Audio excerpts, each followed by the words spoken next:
নমস্কার, কেমন আছেন সবাই? রূপার ঘরকন্যা নতুন একটি ভিডিওতে আপনাদের সবাইকে স্বাগতম।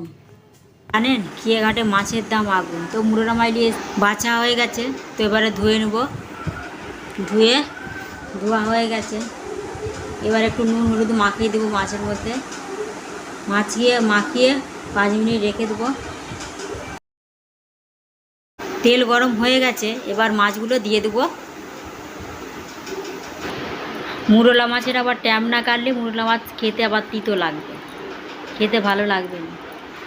কিন্তু মুরোলা মাছকে এমনি সরষে বাটা। মাছটা এবার একবার উল্টিয়ে দেখব। মুরোলা মাছ আমি খাই, আবার আমার ছেলে দুটো খায় না।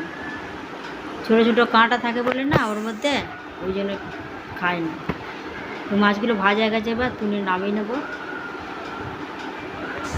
এবার ওই তেলেতে সরষে বাটাটা দিয়ে দেবো। দিয়ে হলুদ গুঁড়ো 1 চামচ, লঙ্কা গুঁড়ো 1 চামচ, কাশ্মীরি লঙ্কা গুঁড়ো 1 চামচ, মিট মশলা 1 চামচ আর ধনে গুঁড়ো 1 চামচ দিয়ে ভালো করে মশলাটাকে কষে নেব। দিয়ে এবার কষা গেছে, জল দিয়ে দেবো। এবার 5 মিনিট ফুটিয়ে নেব। দিয়ে এবার মাছটা দিয়ে দেবো। মাছটা দিয়ে গেছে, এবার নামিয়ে নেব।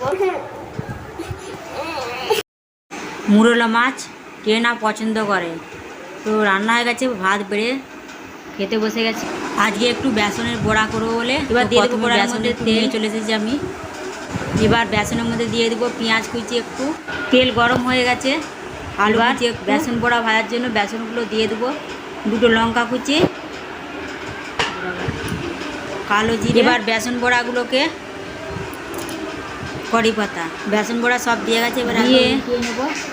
এবার একটু নুন আর হলুদ গুঁড়ো দিয়ে, জানেন বেসন দিয়ে অনেক রকম জল দিয়ে বানানো যায়। মাখিয়ে নেবো বিটারটাকে। তো বেসন বড়াগুলো এই দেখুন মাখানো হয়ে গেছে। আপনারাও চাইলে এইভাবে বানিয়ে খেতে পারেন। নামানো হয়ে গেছে, দেখেছো কেমন খাস্তা হয়েছে একবারে। ভালো থাকবে, সুস্থ থাকবে, সাবধানে থাকবে। জয় হিন্দ।